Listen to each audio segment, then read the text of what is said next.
Hi guys, Alex Peak Performance Reviews. Welcome to another vlog and welcome to another video with the FK8. Don't worry, it hasn't gone missing. Well, of course it hasn't, because you would have seen a lot of track day videos. But obviously it's coming up to winter, so there are going to be less track day videos. But we're forever evolving this awesome track beast, and beast in general as a road car. But we are today, well, so excited. You'll see from the title, you'll know what's coming. But we are fitting some sick Eventuri bits basically to our car, and yeah, basically taking the car to another level. When it comes to intakes, if you want the absolute best, yes, they're quite a bit of money, but at the end of the day, they're proper, real full carbon fibre. They're all CFD flowed and CAD flowed. And designed with so much R&D process involved. And for that reason, the science and the math and the research that goes into making one of these kits means that you guys end up getting a kit that produces a lot of horsepower, a lot of torque, the best horsepower, the best torque of any intake on the market, and even more importantly, less heat soak. And that's really key. What people love high line figures of brake horsepower and torque figures, but it's how the car makes the power and torque. When you use a product like this that's so good and so well researched and manufactured in terms of flow dynamics, these guys calculate all of that to make the most efficient system on the market that has repetitivity. And that's the key thing. Basically less heat soak. These intakes have less heat soak than anything on the market. So you get on the intake system, you get two intake ports. So you've got two lots of airflow coming in, two lots of cooling airflow coming in, as well as velocity fed air from two sections. So it is absolutely incredible and absolutely second to none. Also, the design of the carbon fibre also is really good for getting rid of heat and not allowing heat in as well. Again, like I said, what that means is repetitivity. And what I mean by that is if you were to go out on track, or you were drag racing, you were going non-stop, or you're on the road and you're pushing that car non-stop, the car is going to eventually get what's called heat soaked. And what happens is obviously you get a lot of heat in the engine bay. It recirculates, and all that most intakes can do is take in that hot air. This basically won't do that, because it will constantly get a cold air feed from a cold external source. Even if the air is relatively warm, because it's velocity fed, it's often quite dense and relatively cold. Obviously, it's hot. It's different when it is a little bit hotter. That makes a bit of difference, but it's different for every intake. But this will give you the best repetitivity of any intake on the market and keep the heat soak out, which means that you will keep that horsepower and that torque figure for longer when you need it, which is really good. So there's loads of tech spec out there, and there's loads of places where there's complete proof in both dyno and real world draggy tests and things like that, performance tests, V-box tests. We are going to do that with ours as well, because I like to be very honest with my viewers. I hear good things, and to be honest with you, Imran and the guys who are at Eventuri and Bilal, they know what they're doing. So I know, based on science and math, and I'm very into that as well, I know this is going to be incredible. But I still want to give you that proof, so I'm going to. It won't be in today's video, but I'm going to do an install video today and show you around the intake as well, and how easy it is to install and how professional and awesome it is as well. But yeah, let's crack on and get on. But like I say, also in most of my videos, if you've got any specific questions or any wants and desires for us to kind of test on this kit, we've got loads planned. We've got 0 to 60, we've got 60 to 130s, 100s to 200s, drag races, and we're going to do lots of stock to Eventuri intakes, and also we've got this coming up in a later video, but it's not today, the turbo tube as well. Today's video is going to be the intake, which is absolutely awesome. It's a gorgeous piece, absolute work of art, but I'm not going to take too much more of your time just talking. Let's get it installed, and yeah, I might give you a little drive video just to show you the sounds and how it feels to me on first take. And then yeah, we'll give you some proof and some proper road stuff at a later date as well. So look out for the videos on that. But yeah, watch on for the install. Hope you enjoy. And yeah, we're going to do a quick little unboxing as well. And you can tell how awesome these are just from even the boxing of these. Eventuri just really do take care and really care about how, you know, the art form that is you know, opening and getting excited for something as well. Look at that, even just the little banding stuff's like got Eventuri branding on it, which is epic. So but yeah, let's pop this open. Eventuri tape on it as well. And just look at this. These guys. Oh, look. What's that? Oh yeah, I remember seeing a video on this actually. So the guys at Eventuri have got the Queen's Award for Enterprise International Trade from 2019. Which is just amazing, and it's basically to be recognised like that is, you know, out of this world, and it means a lot to these guys, and it should. Like I say, it's just next level. I'm so excited to see what they continue to do in this company, and yeah, the things they make, just yeah, they're awesome. They're just one of them companies is just look next level and really care what they make and manufacture. Obviously in the UK as well, which is awesome. All made in house, epic. Just open the box. We've got the patented, very well known, awesome Eventuri filter, air filter. It's this like kind of little typhoon cone filter, and then obviously we've got the carbon parts. We've got the intake, and we have loads of other kind of supporting ancillary parts as well. Yeah.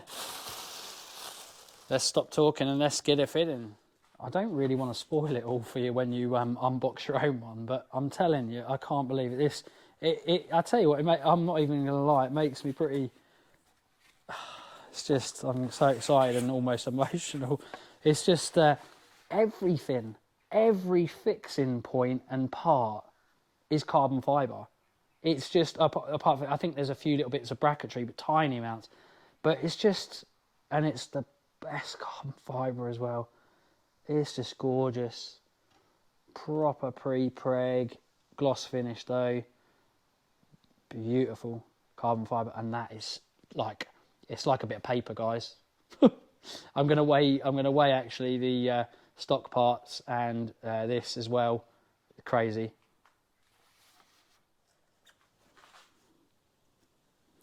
More carbon fibre. Just see where this is the MAF housing, so turbo MAF housing, and if you buy the proper full kit, it comes with everything. It comes with the carbon fibre MAF housing, everything, the whole shebang. So yeah, get the full kit and you'll get everything. The turbo tube is separate, but obviously that's understandable because it's not really it's not really an intake part. It goes off the turbo down here. And it is a turbo tube as it sounds, but yeah, you do get another one of these as such. So if you've got, obviously it replaces the stock one, which is restricted from rubbish. So you get one of these, and obviously again it's all CFD flowed and whatnot as well. Comes with all hardware, conduit as well. This little, like I say, airflow mount. It's just neat, and the little screws. It's just beautiful. Packaging and everything like that is second to none. It's gorgeous. Different level to any other company. Superb, absolutely superb. Love it. Beautiful. And there's the bottom intake feed as well. It's like a gloss black, so it looks really nice. Bracketry on it as well. Still nice and light as well, which is really good. That's epic. It's got some stickerage. Each and every part has got like a serial number on it as well, and things like that. And it's got obviously recommendations of inspections, etc., tick sheets and stuff. It's just epic. And then obviously we have the pièce de résistance, which is the main intake part. And I can feel how light it is. Let me stick this on here. Sorry if you're not getting this.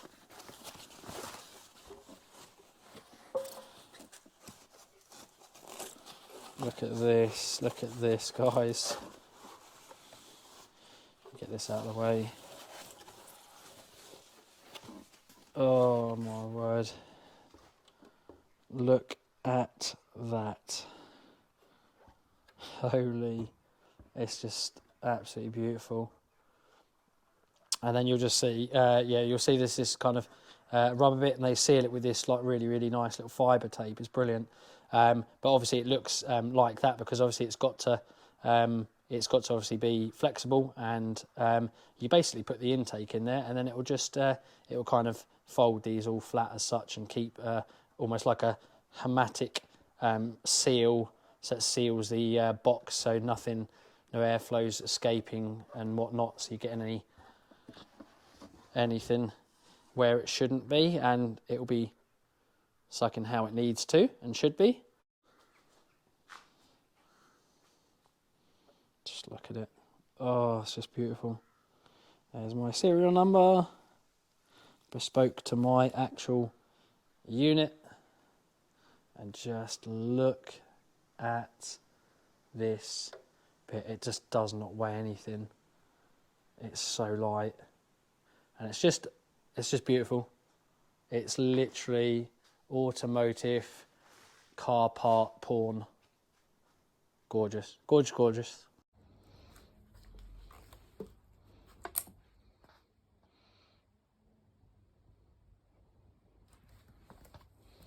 So that was all right. Intake airbox. Let's have a look.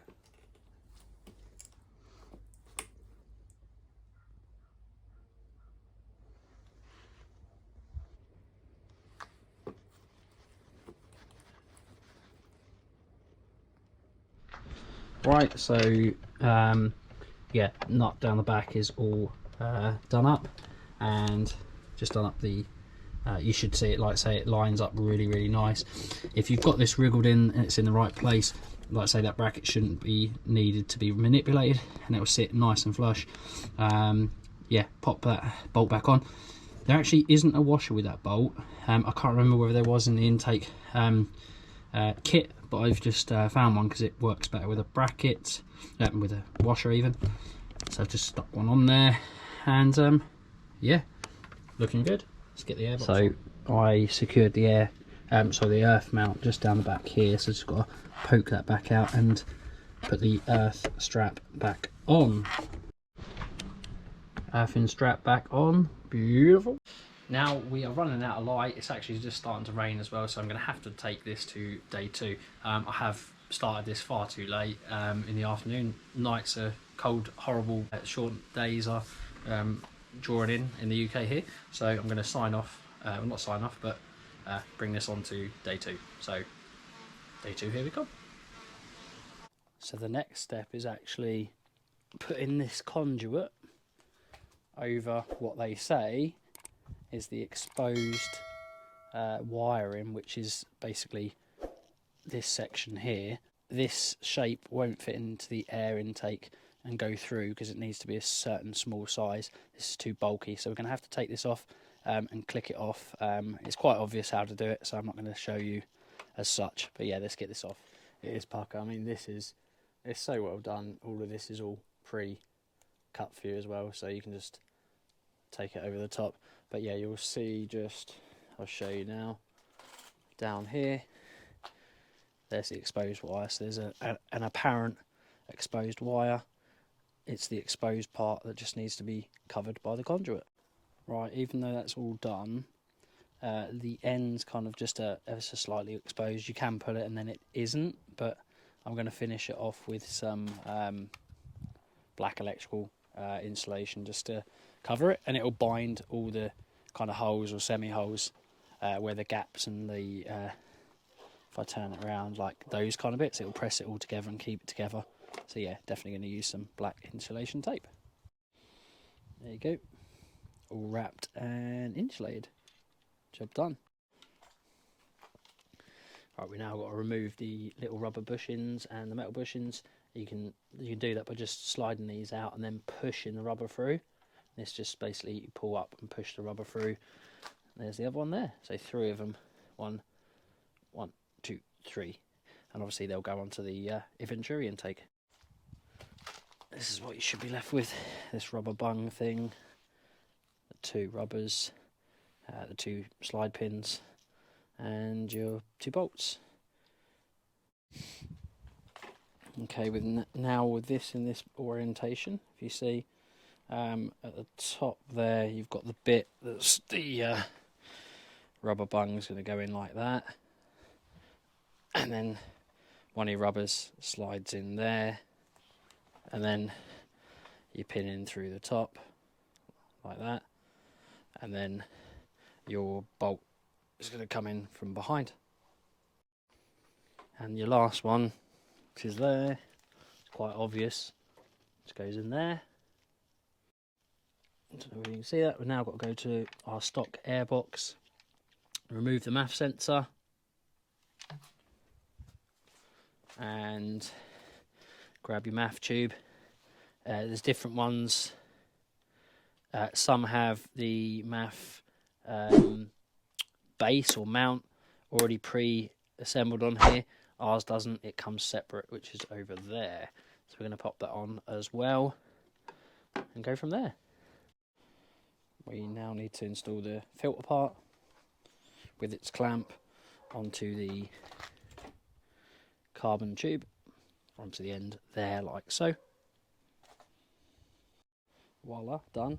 If you're a little bit anal like me, you have the Eventuri sign, so it's going to be roughly close to where the MAF housing is, because that is going to be visual if it's open. So I think part of it's slightly exposed, so that's the part you'll see. Yeah, so I've orientated it before I've tightened it up a specific way. Yeah, beautiful, look at that. I'm going to push this carbon tube with the air filter through this side, through the seal. I'll show you now. Just be nice and careful. Kind of almost go, or it'll only go through one way. That's it, it's not too bad actually. Just gotta, I think you can only go so far because of the size of the taper in carbon. So, and as you can see, the seal just catches around the outside of the tube, as so. That's it. Now get your MAF sensor mount, which is in here. Be careful, obviously they've screwed in these 2 little screws, which is awesome. Grab those. Let's do this.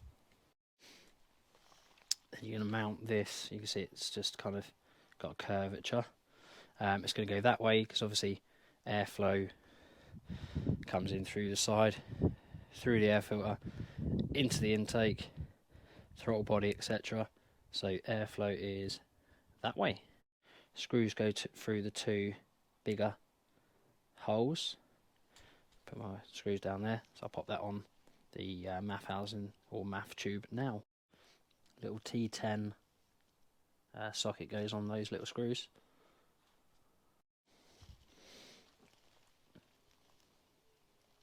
That's done.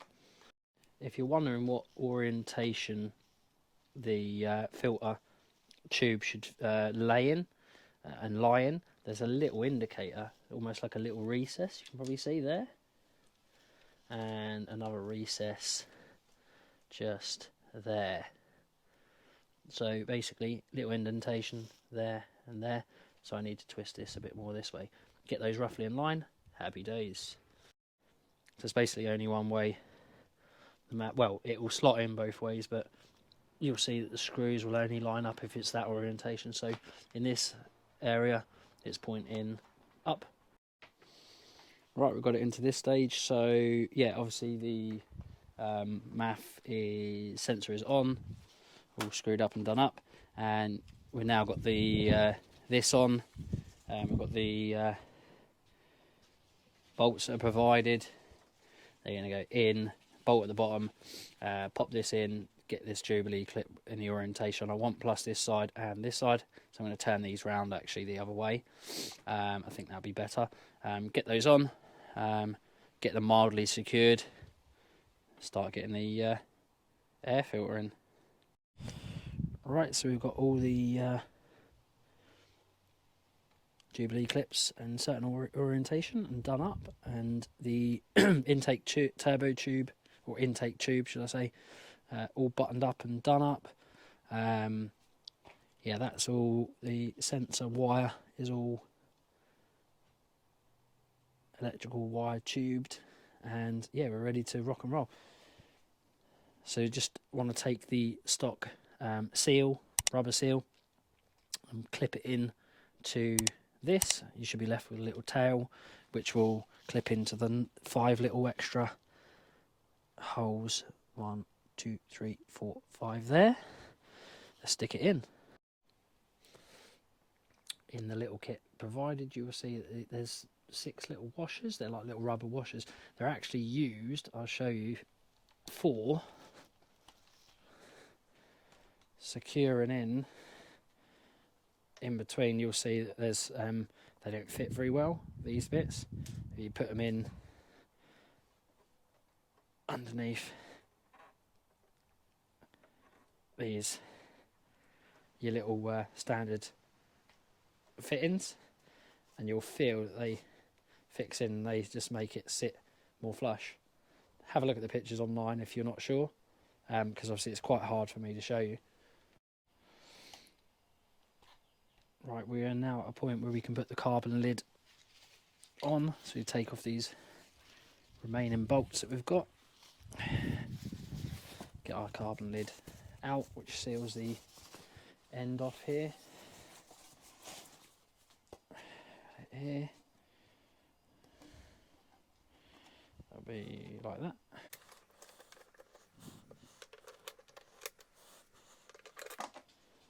Do them up. End panel's on. Let's get it on. Now what we're looking to do is we're looking to, where the hole is down there, there should be a stock notch and dowel almost that slots into the bottom. So we've got to carefully lower this in, ensuring we've got to just do that. This is all back up where it needs to be and lined up roughly like there, and then just lower it in carefully.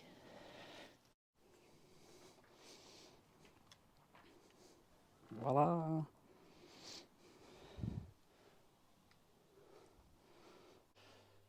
A random way to finish, and I do apologise, but yeah, there's loads of noise going on outside, so I'm just going to finish it here inside. But anyway, it's done. As you can see, it was all finished, all done. Yeah, it was quite fiddly. You've got to have a go at what feels right for you at the end, as to whether you take the pipe off, that like kind of intake pipe, and the parts off. I took the all the feeds off and took the pipe back off to feed back onto the airbox, and then put it back on afterwards, and I found that was the best way. But anyway, it's all done. It's finished. I'm going to start it up and drive it later. I've got to go out now, but rest assured there's some drive videos, full drive videos, coming very, very soon. So keep an eye out for 6130s, 100 to 200s, 0 to 60s, track times, all kinds. But I hope the tuition or point to point and how to helped. If you've got any questions of any specifics, hit us up in the comment section. Thank you so much for watching. As always, like, share, comment, subscribe. We'll see you again in the next one.